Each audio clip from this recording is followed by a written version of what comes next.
नमस्कार मित्रांनो, आज आपण चाललोय जेजुरी दर्शनाला आणि आजचा आपला नवीन ब्लॉग. तर या चॅनलला लाईक करा, सबस्क्राईब करा आणि फॉलो करा आणि तुमचं प्रेम हे असंच राहू द्या. आज आपण एस टीमध्ये बसून चाललोय आणि एस टीमध्ये बसून चालल्यामुळं हा सगळा व्ह्यू तुम्हाला पाहायला भेटतोय.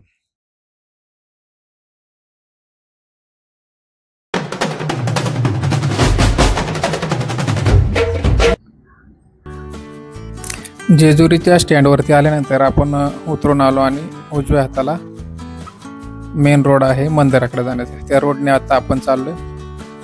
रोडच्या दुतर्फा तुम्हाला दुकानं दिसत आहेत. भंडार, खोबरा आणि प्रसादाचे हे संपूर्ण दुकान आहेत. आज थोडासा पाऊस चालू असल्यामुळे रिमझिम पाऊस चालूच आहे, त्यामुळे असं थोडं पाणी आणि चिखल रोडवर झाले.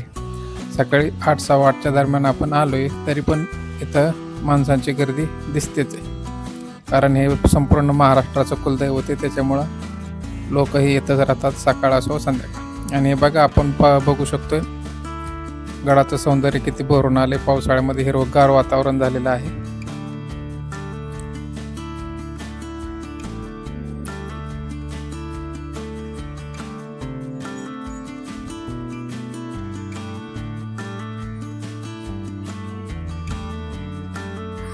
तर आता या दुकानात आपण आलोय. आता इथं आपण भंडार, खोबरा आणि देवाचा प्रसाद घेऊन तसंच पुढं मंदिरात जाणार आहे,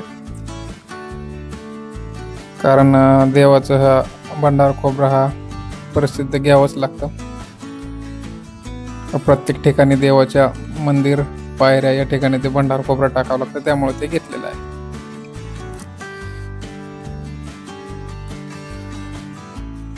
हे प्रवेशद्वार आहे मंदिराचं. मंदिराच्या प्रवेशद्वारासमोरच आपल्याला नंदीचं मंदिर दिसतंय. नंदीच्या मंदिरात प्रथमतः माथा टेकून आपण मुख्य मंदिराकडे जायला सुरुवात करतोय.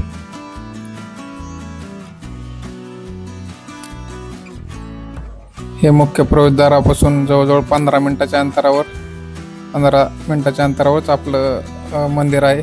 आणि यात त्या जाण्यासाठी असलेल्या सुंदर अशा पायऱ्या. वरून रिमझिम पाऊस चालू असल्यामुळे हे पाणी पडताना दिसतंय तुम्हाला. मंदिराच्या पायऱ्याच्या दोन्ही बाजूला पण अशी विविध देवाचे देवाचे प्रसाद, भंडार, खोबरं आणि विविध वस्तूंनी सजलेली दुकानं पण तुम्हाला पाहायला मिळतील.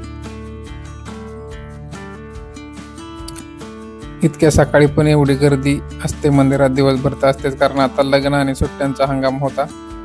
लग्नाच्या हंगामामध्ये सुद्धा भरपूर गर्दी असते इथं, कारण लग्न झाल्यानंतर प्रथम याच मंदिरात संपूर्ण महाराष्ट्रातून लोक येत असतात. आणि इथं 5 पायऱ्या उचलून घ्यायची प्रथा आहे.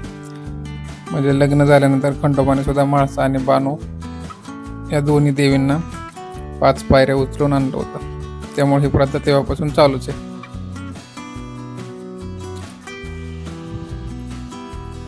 संपूर्ण भाविक येत आहेत तिथं. आणि भंडाऱ्यामुळे पिवळं झाल्यामुळे या गडालाच सोन्याची जेजुरी असे म्हणतात, कारण भंडारा पूर्ण पिवळा आणि हा गड पण पूर्ण पिवळा होऊन जात असतो, त्यामुळे यालाच सोन्याची पिवळी जेजुरी आणि म्हणतात. तर आपण एकदम मंदिराच्या जवळ प्रवेशद्वारापाशी आलेलो आहे आणि हे मंदिराच्या जवळचं प्रवेशद्वार.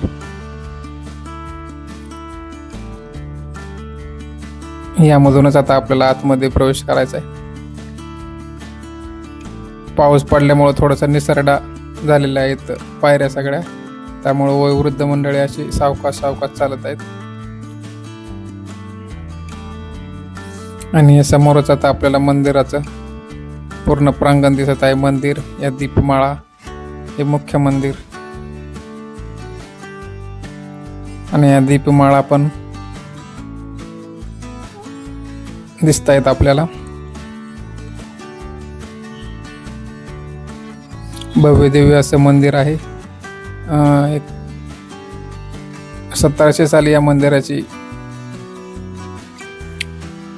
सुशोभीकरण केलेलं आहे. हे मंदिर, मुख्य मंदिर. जेजुरीमध्ये अशी आख्यायिका आहे की मणी आणि मल्ल या 2 दैत्यांनी खूप उच्छाद मांडला होता, त्यामुळे सर्व लोकांनी प्रभू शंकराची आराधना केली आणि त्यांना यांचा बिमोड करण्यासाठी आवाहन केलं, त्यावेळेस प्रभू शंकरांनी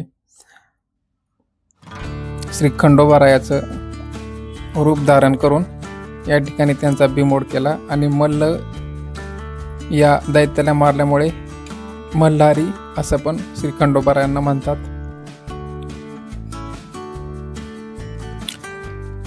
आपण चाललोय त्याच्या उजव्या बाजूलाच मंदिरासाठी दर्शनाची रांग आहे, मोफत दर्शनाची रांग येते.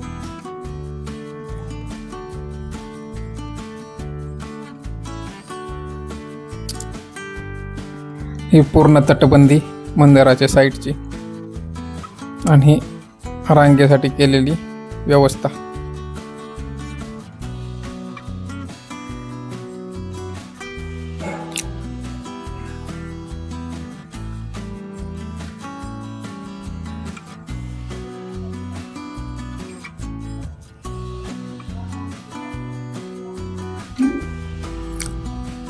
आणि हा समोरचा जो दरवाजा दिसतोय तो जुन्या गडाकडे म्हणजेच कडेपठाराकडे जाण्यासाठी आहे. हा आत्ता जो आपण आलो तो नवीन गड आहे आणि या दरवाजातूनच पुढे गेल्यानंतर आपल्याला जुन्या गडाकडे म्हणजे कडेपठाराकडे जाण्यासाठी मार्ग दिसेल.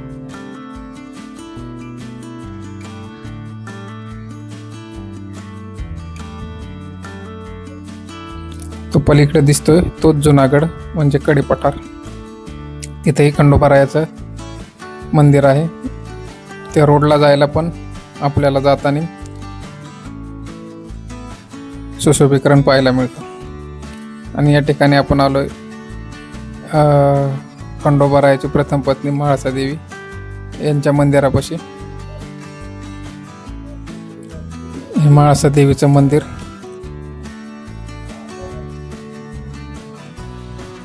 या ठिकाणी भंडारा खोबरा वाहून आता आपण पुढं चाललो आहोत.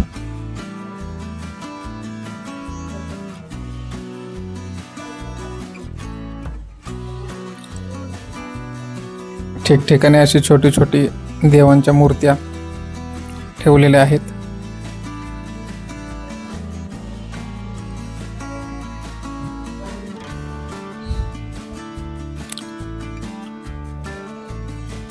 या ठिकाणाहून मंदिराचा व्ह्यू अतिशय सुंदर दिसतो.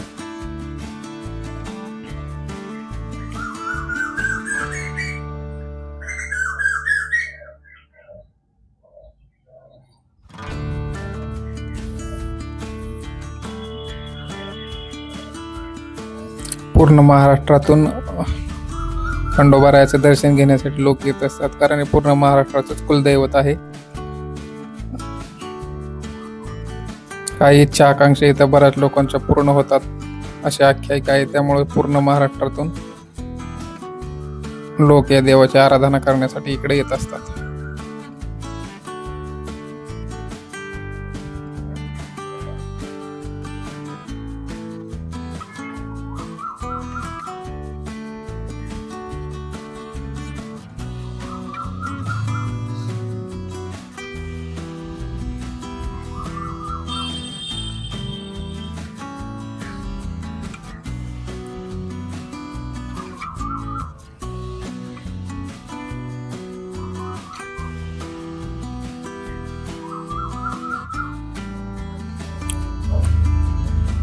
आणि या ठिकाणाहून आपण जेजुरी शहराचा व्ह्यू पाहू शकतो. मंदिराच्या वरतून घेतलेला आहे आपण पूर्ण जेजुरी शहर. आणि पलीकडे दिसतंय ते नाझरे धरण, उजव्या साईडला दिसतंय ते नाझरे धरण, डाव्या साईडला छोटंसं होतं तो होळकर तलाव आहे.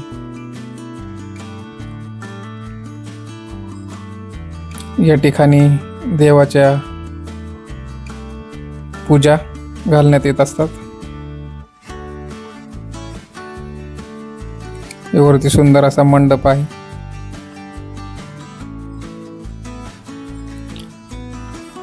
आणि या ठिकाणी कासवाची प्रतिकृती.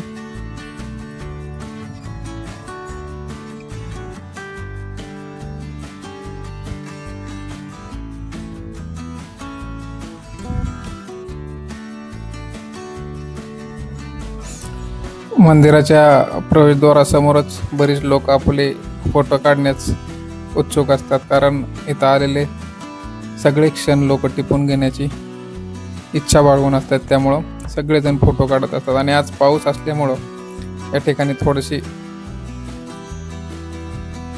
ओलाई निर्माण झाली आहे. ती कर्मचारी साफ करताना आपल्याला दिसलेच.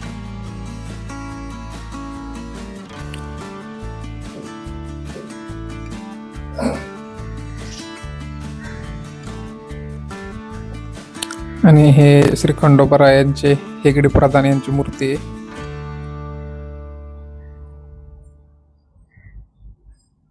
समोरच त्यांचं मंदिर पण आहे.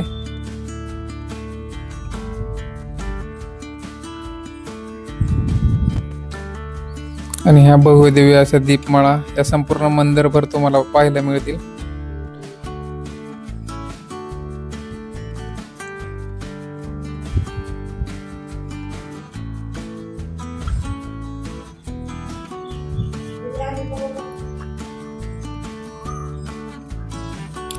भंडाऱ्याने पूर्ण जेजुरी आणि जेजुरीचा गड हा येळा होत असल्या कारणानेच याला संपूर्ण महाराष्ट्रामध्ये सोन्याचे जेजुरी असे संबोधण्यात येते. मंदिर उतरून आल्यानंतर थोडा पुढे गेल्यानंतर लगेच डाव्या साईडला आपल्याला पूर्ण महाराष्ट्राचे आराध्य दैवत, महाराष्ट्राचे छत्रपती श्रीमंत छत्रपती शिवाजी महाराज यांच्या काही प्रतिकृती पाहायला मिळतात.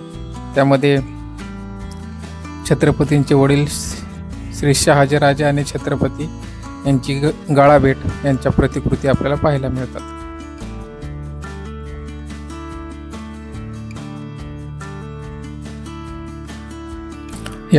या ठिकाणी पण बरीच लोक फोटो घेण्यात व्यस्त दिसतात आपल्याला. आणि हा समोर दिसतोय हा होळकर तलाव.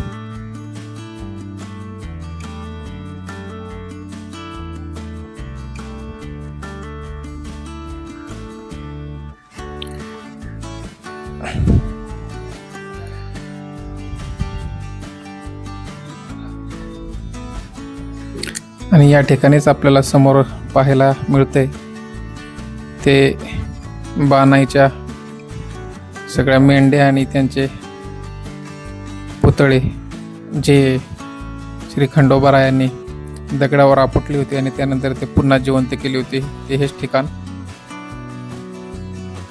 आणि त्याच्या उजव्या साईडलाच आपल्याला श्री बाणाई देवीचं मंदिर पाहायला मिळते.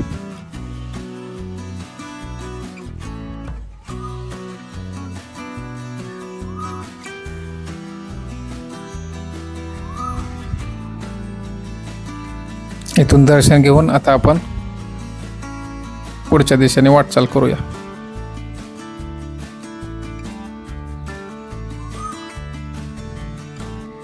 समोर दिसते ती अहिल्यादेवी होळकर यांची प्रतिकृती.